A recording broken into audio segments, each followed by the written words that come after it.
Om Swastiastu sahabat Bali Taman Sekar. Pertanian Bali sudah organik sejak dahulu. Itu sebabnya produk pertanian Bali sangat dikenal karena kualitas dan manfaatnya yang tinggi bagi kesehatan dan kecantikan.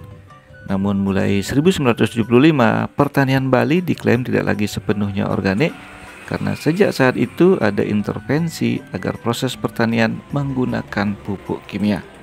Nah, video kami kali ini mengunggah diskusi yang sangat menarik antara petani produsen bahan kosmetik dan obat herbal organik seperti kelor, piduh atau pegangan dan kunyit putih dan banyak lainnya dengan pengusaha kosmetika herbal organik, tim evaluasi kinerja pembangunan daerah dari Kementerian PPN Bappenas RI, Bapeda Provinsi Bali, dan Unit Pelaksana Teknis Dinas Pusat Pengembangan Obat Tradisional dan Pengelolaan Perbekalan Kesehatan Dinas Kesehatan Provinsi Bali bertempat di Pusat Pengolahan Penanganan Pasca Panen Tanaman Obat di Desa Rendang, Kecamatan Rendang, Kabupaten Karangasem.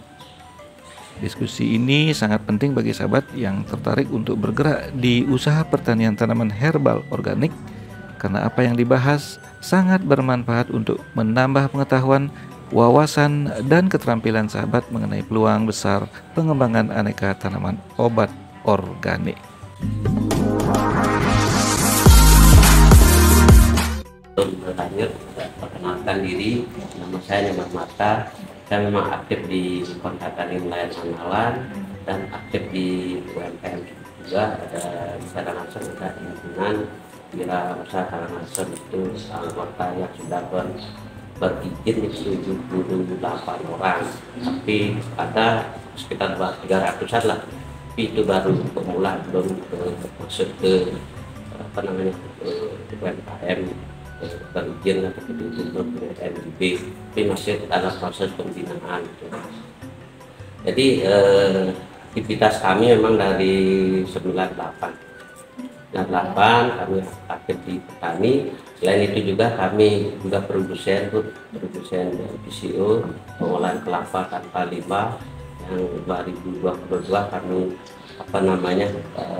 meraih penghargaan di Bali juara 1 mengenai pengolahan kelapa tanpa limbah PGWS.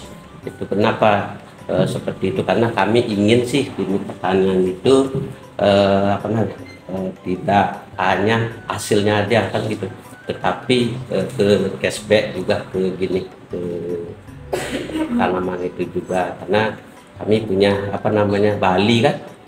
Kalau Bali, kalau dulu bisa kepanjangannya kan, kalau bahasa Bali blok ajum lina liri kan itu, tapi kami bikin artinya suka hura-hura kan, tidak suka hura-hura tetapi menjatuhkan orang lain itu.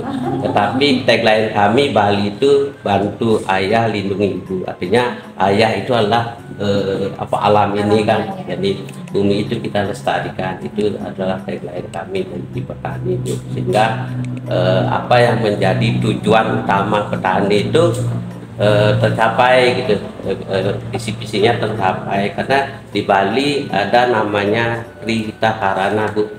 Ada hubungan dengan Tuhan, hubungan dengan manusia, hubungan dengan alam. Itu konsep dasar yang betul-betul dijaga, Bu, gitu.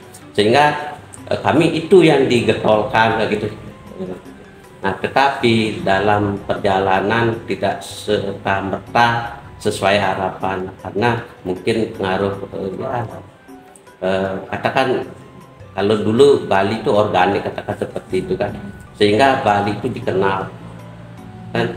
Tetapi karena sejak 75 kan masuklah pupuk non organik kan gitu, sehingga petani-petani udah manja. Nah, hari ini petani itu merasa efeknya, Bu. Kami tidak ingin seperti itu, Bu. Bagaimana kami memulai, walaupun langkah kecil, paling tidak ada yang memulai gitu, sehingga kami punya pengolahan kelapa tanpa limbah itu, karena adanya pupuk kan. Dan seiring perjalanan waktu memang saya sering juga ketemu teman-teman dan ketemu Bu Indari di sini kan, itu cikal bakalnya kan, mungkin alam yang apa namanya selaraskan kita sehingga bisa ketemu kan. Jadi dari sana kami bisa mengedukasi ke petani. Jadi dulu Bu, yang namanya kelor kan itu ditanam di pinggir jalan, apa namanya belum dimanfaatkan. Paling-paling untuk sayur berapa sih habisnya kan. Nah sekarang syukur Bu ada Bu Intari yang mau menampung produk-produk petani. Jadi petani di Karangasem khususnya sudah mulai bergairah. Selain kelor ada kunyit putih. Kalau kunyit putih Bu, dulu 2003 saya mulai tanam karena saya kepingin sih herbal gitulah. Walaupun belum bisa terjual, suatu saat pasti terjual. Ya. Syukur kunyit putih yang awalnya petani di sana tertawa Bu, melihat aneh loh gitu. Biasanya yang tanam cengkeh, kelapa kan gitu, yang durian kan gitu. Justru saya tanam kunyit putih. Bahkan sekarang saya tanam rong koka, rong koka, rong yang kecil-kecil bulat-bulat rong itu dia tertawa Bu. Tapi saya punya konsep kenapa saya tanam seperti itu gitu. Karena inilah apa namanya, saya punya apa namanya settingan lah, ada rencana kerja kan, saya tanam ini akan menjadi ini, akan menjadi ini. Jadi sekarang pun saya coba beberapa peta lah, kepingin apa namanya bio farmakan kan, ada tanaman herbal Pido Bali sekarang sudah jarang, sekarang sudah jarang. Sekarang saya mau budidayakan itu, pokok tanaman herbal lah semua. Baru kami apa namanya input sedikit kan, suatu saat nanti harapan kan, karena di daerah saya juga daerah pariwisata pengembangan baru Sidemen itu banyak villa, jadi ada trackingnya, saya akan arahkan ke sana. Nah, tentu hasil olahan itu kan tidak kami bikin langsung sendiri kan, nggak bisa. Ada Bu Intari nenek moyang yang bisa meramu merancang kan, melabeling, kami akan pasarkan juga di sana. Jadi ada rolling lah, petani ke UMKM, UMKM ke konsumen, customer gitu. Tapi apa nah kendala-kendala yang kami alami Bu ya, sering kami juga apa namanya membuat kecewa sama Intari. Kadang-kadang udah janji saya akan ngirim segini, tahun nggak ada. Walaupun ada, karena sudah ada yang minta dinaikin harganya. Ada aja kendala, tidak serta merta apa yang kita inginkan berjalan sesuai. Wajar nih, wajar. Tapi wajar juga pelaku UMKM kan, seperti Ibu bilang kan, proses kan. Jadi konsumen kita harus dijaga juga, petani juga dijaga, UMKM juga dijaga. Ini yang perlu di apa namanya, apa katakan dikelola juga manajemennya biar berkesinambungan. Jadi tidak seenaknya lah gitu, petani tidak seenaknya menaikkan, begitu UMKM tidak seenaknya menjatuhkan. Biar stabil, kestabilan ini yang kami harapkan. Walaupun dapat sedikit lah 100 rupiah, tetapi kan stabil. Ini berjalan ya. Apalagi ada apa namanya Jirwis lah mengolah kayak ini pala kan, kita udah lihat pala, airnya bisa kita minum lah, tapi dagingnya kan masih bisa dipakai diolah lagi, pakai apa namanya selai kan gitu. Kemarin kan dibuang-buang, masih dibuang, belum dikelola 100%, masih apa sebagian ya. Contoh kemarin juga saya lihat kelor harus diambil kan daun-daunnya ya, tangkainya kan masih ada, masih bisa itu kan. Tapi karena herbal mungkin khusus ya, untuk herbal kan tidak tahu juga kan, tapi tangkainya itu kan bisa dipakai pupuk juga atau pakai herbal juga. Saya yakin bisa dikonsumsi, entah itu dia goreng pakai sabun. Kalau saya kan sudah bisa apa namanya merancang formula sabun gitu. Jadi tangkai itu mungkin bisa dipakai, atau yang ini kepala ada limbah-limbah itu bisa. Kayak kemarin ada Rosella juga, kami bikin sabun Rosella yang di giginya apa namanya kulit buah, sebenarnya bukan bunga, kulit buah itu kelopaknya itu untuk jadikan apa namanya teh, ada diseduh atau ditepung dijadikan produk olahan lain lah. Bijinya tuh itu antioksidan cukup tinggi juga. Kemarin sempat saya tawarkan ke Bu Tari, belum mungkin ini masih proses mungkin kan. Dan saya pun juga sempat tawarin karena ya regulasi Bu, permasalahannya mau ekspor ke Dubai sama Amerika, tapi regulasinya itu belum bisa terselesaikan, masih dalam proses. Maunya kan gitu, herbal itulah biar tersalur, ada hutan, ada kalau di kuku daerah kuku banyak sekali itu sesuatu petani menganggap tidak bermanfaat, sesungguhnya bermanfaat sekali. Kayak apa namanya yang pahit-pahit tuh? Samiloto. Samiloto di daerah Bubuk banyak, daerah Lempuyang banyak. Itu diabaikan oleh petani. Kalau kita suruh tanam, sedangkan arahnya belum jadi masih diabaikan Bu. Tapi kami dorong petani supaya mau membudidaya, paling tidak lah 1 hari 2 hari lah, punya 10 kilo lah, memulai merangsang lah, bisa kita suruh bikin gitu. Karena petani ya, jujur petani di sini di Bali ya, ini agak panjang saya cerita karena pengalaman saya, sehingga petani itu kapok. Contoh aja dulu namanya ginseng atau kolesom itu kan, itu hektar Bu, investasinya berpuluh-puluh juta, bakal ratusan juta. Telantar ke Jatilah, kedua Jati Mas kan, telantar belajar. Sekarang ada Talas Pratama, tahu Talas Benih Pratama, Porang masih laku Bu, masih ada yang beli. Talas yang daunnya dicari. Daunnya dicari. Daunnya aja. Nah, yang dicari keladi ini apa namanya? Umbinya dicari. Daunnya dipakai itu apa namanya? Talas.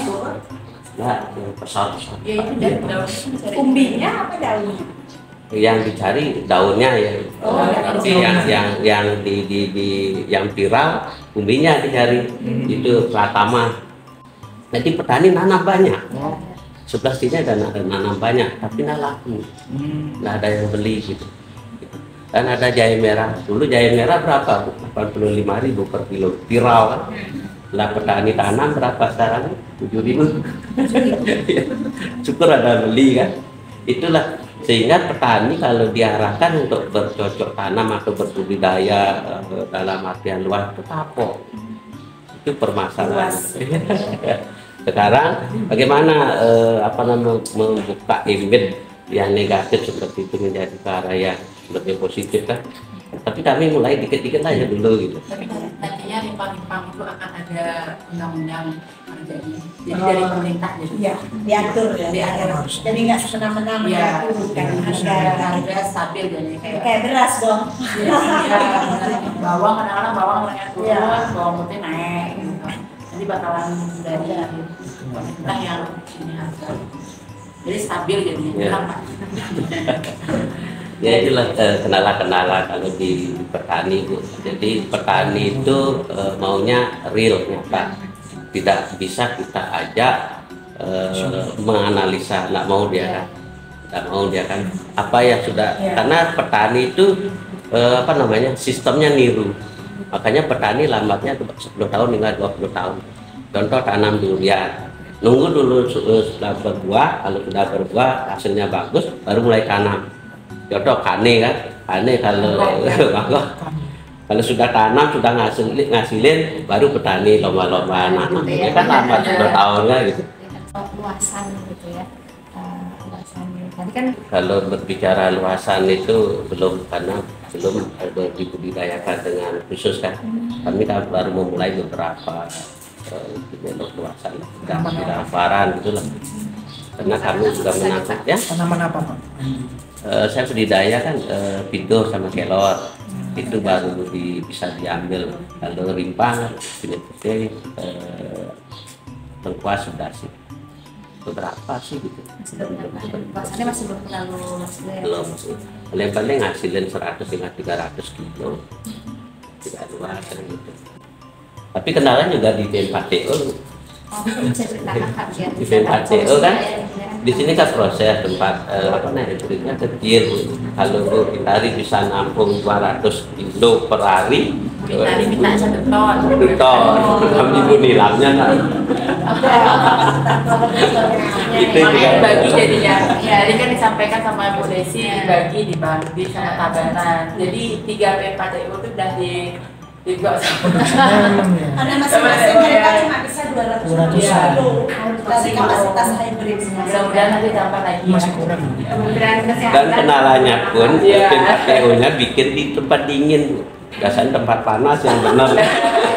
Mendekatkan dengan petani. Petani Iya. Iya. Karena kalau terlalu jauh distribusinya rusak. Iya. Lucu aja bikin di pintu mandi dingin Bu. Ya. Tapi kalau yang di Tabanan perlu juga memang Pak, karena di sana kan kayak sledri. Ya. Jadi kalau misalnya sledri saya bawa ke sini kan layu sampai di sini. Gitu. Makanya pemerintah udah memikirkan mana bahan baku yang bisa dikeringkan daerah sana. Gitu. Benar juga. Ya. Kalau seperti sekarang bawah besok udah rusak. Nggak bisa diproduksi Ya, lagi. di sini kalau ada berarti ya yang dikeringkan. Iya. Bu Dewi ya? Iya. Bu Dewi ya, maaf. Salam kenal dan sukses semuanya. Terima kasih atas kesempatannya. Saya dari CP Boret Bali dengan brand namanya Nenek Moyang 69. Saya memulai usaha ini di tahun 2017, mengembangkan herbal rempah-rempah memang dengan tekad untuk meningkatkan sumber daya alam, memanfaatkan sumber rempah-rempahnya dan bisa membuka lapangan pekerjaan. Nah, 2017 berkembang sehingga tahun 2020 saya memiliki pabrik herbal namanya CP Boret Bali. Kita pabriknya udah standar CPKB, produk-produknya udah ber-BPOM dan udah halal juga. Nah, tahun 2002 ya kita mulai kerjasama. 2022 ya, 2022 ya, baru setahun karena semakin hari semakin tahun kan pastinya ingin berkembang ya. Jadi awalnya lulur varian ini sehingga saya memanfaatkan herbal lainnya untuk bisa jadi produk dan bisa membantu para petani. Dengan banyaknya varian yang kita miliki, kita butuh daun salam, daun seledri, daun kelor, dan daun pegagan. Daun pegagan itu daun Centella asiatica Bu. Itu bagus banget emang untuk kesehatan kulit. Akhirnya saya manfaatin untuk bisa jadi produk di campuran formula kita gitu. Jadi sekarang Pak Marta juga saya suruh untuk menantang juga untuk mengembangkan. Dulunya itu dikasih makanan sapi ya Pak Marta ya. Ya, tapi di luar itu dimanfaatin. Sehingga sekarang nenek moyang juga memanfaatkan itu. Bahan baku yang kita beli per bulan juga lumayan. Rempah-rempah itu banyak. Hampir tontonan juga sih gitu. Ya, mungkin bisa ceritakan itu sekarang sudah ada berapa banyak tenaga kerjanya. Oh, tenaga kerja karena kita bekerja sama dengan P4TU dalam pemerintahan bahan baku. Jadi di pabrik saya kan mengolah aja. Jadi di pabrik saya ada 6 orang aja. Karena udah dibantu sama di sini. Jadi kan bahan bakunya udah ada di sini, di pabrik saya tinggal mengolah aja. Gitu. Pabriknya ring di Bu? Pabriknya di Ciluk Pak. Di Celuk ya? Iya, di Gianyar. Celuk di mana itu? Di belakang rumah sakit Ganesha. Oh. Gianyar. Tantangan yang masih dihadapi mungkin bisa diceritakan. Tantangan yang dihadapi kalau saya pribadi itu ya dalam penguatan kita untuk nge-branding suatu produk itu yang sulit sebenarnya. Kita kan punya sebagai pengusaha ini kan impiannya ingin membantu para petani membuka lapangan pekerjaan. Gimana nih caranya produk ini bisa diterima oleh masyarakat kan selain formula yang bagus untuk mengajak masyarakat dengan perawatan herbal. Tapi seiring waktu berjalan, kalau kita sabar dan mengajak orang untuk lebih peka perawatan herbalnya bagus loh. Dan Centella asiatica ini dimanfaatkan di satu pabrik besar. Kenapa kita nggak manfaatin yang ada, kita formulakan dengan bagus dan bisa dimanfaatkan gitu. Ya akhirnya ya memang kesulitannya itu ya di pemasaran karena niat saya gimana sih caranya ini laku banyak sehingga kita bisa membantu para petani semakin banyak lagi gitu. Nenek moyang kita misalnya kunyit ya per bulan kita 1 ton. kunyit itu 1 ton itu menghasilkan hanya 95 kilogram serbuk, Bu. Ya, kalau bisa Iya. Iya. Kayak kunyit. Kalau kelor itu perbandingannya berapa Pak memang? 12 ya? 10 atau 11 kilo. Kalau daun pegagan itu lumayan banyak, hampir 20 kilo atau 25. Ya sama seledri. Saya seledri per bulan hampir 1 ton juga sih. Seledri. Kalau yang Ibu Indri ambil nih yang segar ya, produk Iya, segar. yang segar. Saya Hasil panen. Hasil Hasil panen. panen. Saya tuh daun bahan-bahan apa yang saya beli itu adalah kunyit. Kunyit hampir 2 ton. Karena 1 tonnya itu saya produksi di pabrik saya sendiri. Karena kita tuh pengolahannya tuh nggak hanya dikeringkan aja, tapi kita digodok. Jadi saya bikin lulur yang digodok prosesnya, dimasak dia. Kita cari sari-sarinya aja, itu beda varian. Kalau yang masker baru kita kerjasama sama PPTU. Gitu. Jadi kita juga lengkuas, kerjasama sama petani, kemiri, pala, banyak bahan-bahan yang kita butuhkan. Makanya saya bilang sama Pak Menteri, kalau nenek moyang ini maju, petani pasti maju. Tidak hanya, ya, benar, karena memang niat saya dari 2017 tuh saya berpikir herbal ini adalah, makanya zaman dahulu itu kan kita ini kan diserang karena rempah-rempah kan, rempah-rempah kita kan mau diambil kan, berarti emang ya rempah-rempah itu bagus banget kalau bisa kita manfaatin kan gitu. Dan saya juga udah ekspor tapi masih skala kecil Bu ya. Dan bule yang memakai produk kami, mereka bilang produk kami bagus gitu. Kualitasnya ya. Iya, kualitasnya memang tidak ada bahan kimia, tidak ada bahan pengawet, murni herbal. Ini terkait dengan kajian yang seperti disebutkan juga ya, dan Bapak juga tadi banyak juga menceritakan gitu ya, bahwa ada banyak sekali kajian-kajian terkait dengan tanaman-tanaman obat dan herbal tersebut gitu. Bapak biasanya dapat infonya dari mana Pak? Tentang apa? Nah, ini bisa bermanfaat untuk ini dan sebagainya. Kebetulan saya gini kan, suka herbal kan, Iya. dan saya sebagai supplier herbal bukan ke Bu Indari aja kan, tapi banyak kan, ada Nades herbal yang ada dari dulu, dari 2012 kan, ada Jung Kumisnya ada di apa namanya, ya di apa namanya, Denpasar gitu. Ada Karung Permana, ada di Nusa Dua juga ada teman-teman di herbal kan, dan kebetulan juga kan paman saya kalau di Bali dukun namanya kan, Balian itu, Balian itu pakai apa namanya, obat-obatan tradisional kan, sehingga paling tidak sedikit tahulah manfaat tanaman herbal itu gitu.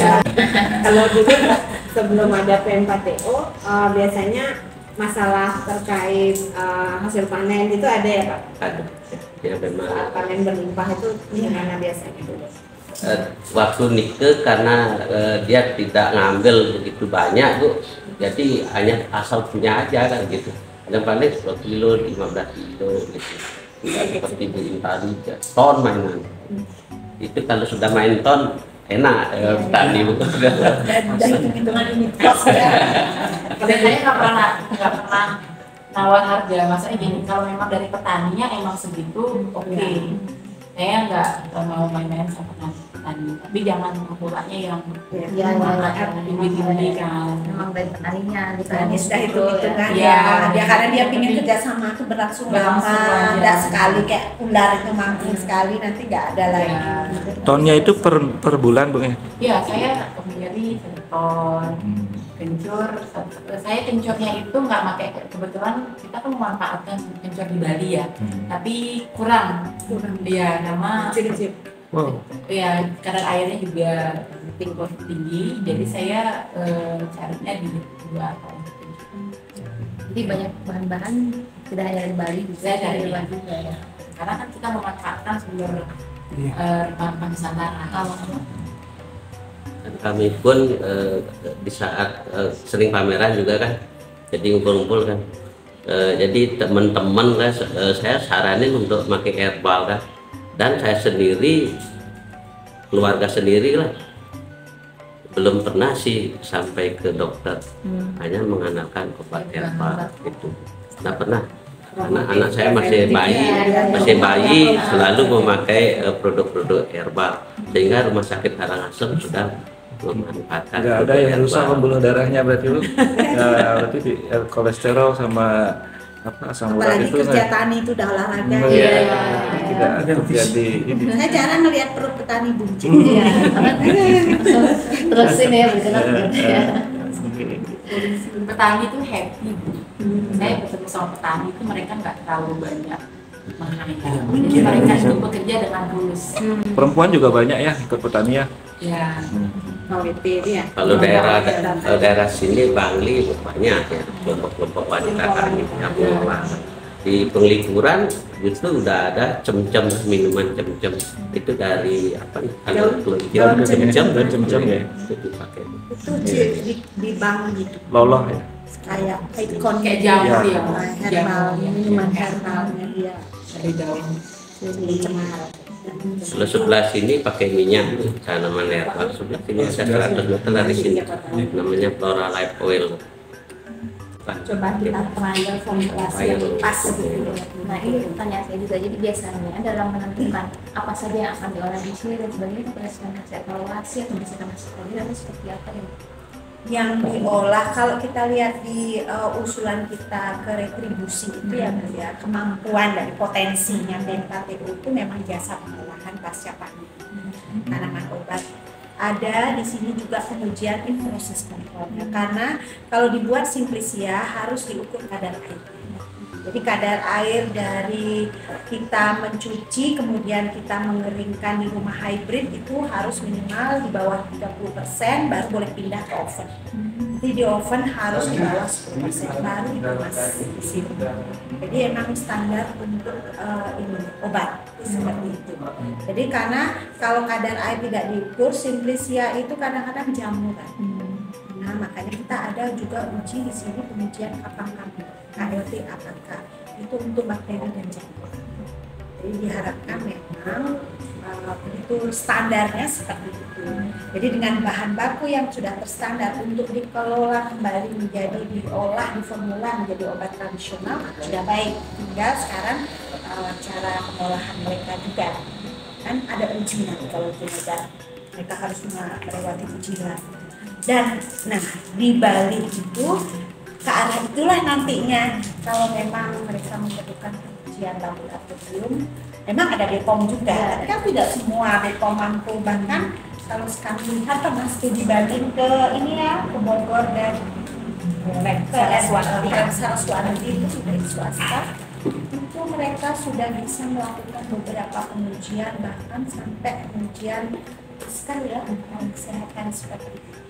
Nah mungkin kalau kita fokusnya kemarin itu sudah sempat sih kami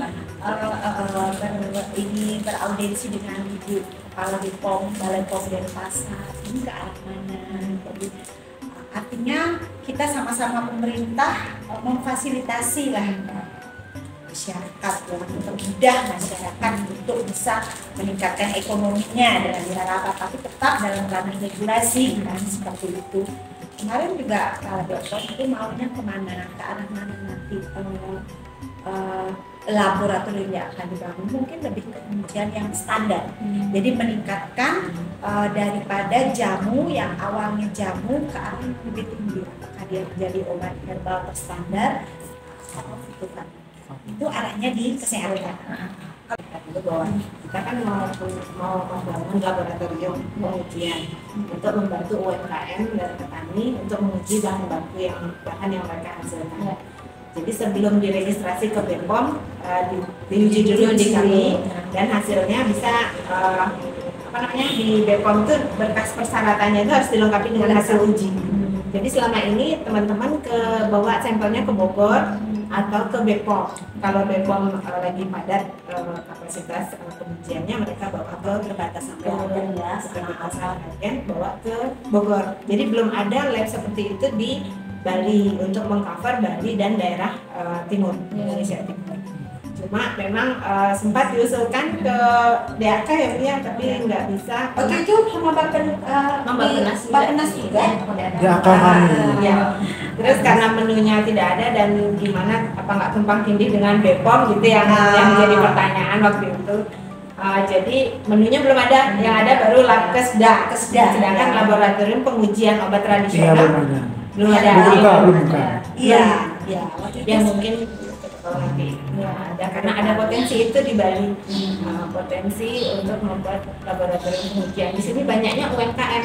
Kalau industri yang seperti Ibu bilang tadi, industri hanya satu, tapi UMKM tuh banyak sekali. itu harapan ke depan untuk memperkuat dari hulu sampai hilir. Yang pertama adalah herbal, pelayanan kesehatan herbal atau tradisional itu wajib kita lestarikan dan kita kembangkan dengan seilmiah mungkin. Karena sekarang memang sudah ada, karena kalau kita bicara empiris turun-temurun, ternyata kita cari, ternyata itu bisa kita ilmiahkan, rasionalkan kiranya dengan melalui penelitian dan sebagainya. Dan kemudian peran dari pemerintah, karena ini pengembangan industri herbal ini bagus, peran pemerintah dalam memfasilitasi itu harus dari hulu sampai hilir, sampai ke ajang marketingnya. Bagaimana di hulu petani itu bisa berkembang, bisa produktif dan hasilnya juga bisa mensejahterakan mereka. Pemerintah ada di tengah-tengahnya, kemudian hilirnya itu sampai pemanfaatan produk itu ke masyarakat aman dan bermanfaat, dan semua ekosistem ini dibangun sejahtera seperti itu. Dan mudah-mudahan ini yang terakhir P4TO Bali ini bisa menjadi ajang daripada UMKM dan para petani untuk meningkatkan kesejahteraan mereka, dan juga nanti bagi kita dan akademisi juga bisa mengembangkan menjadi suatu obat tradisional yang ilmiah, bahkan nanti mungkin bisa dimanfaatkan ke fitofarmaka, itu bisa bermanfaat untuk kesehatan di produktifnya. Itu Baik, terima kasih Ibu. Mungkin kalau dari Mbak tadi ada closing statement yang mau sampaikan, silakan. Kalau saya pribadi hanya itu aja sih, gimana caranya pemasaran untuk memperkenalkan produk herbal rempah nenek moyang, karena kembali lagi saya sebagai pengusaha di sini ingin membantu para petani dan membuka lapangan pekerjaan semakin banyak. Itu aja. Mungkin ada kalimat penutup, Pak. Jadi seperti di awal kan, bagaimana petani itu bisa sejahtera, UMKM sejahtera, dan customer itu sehat. Terima kasih banyak Ibu Bapak sekalian.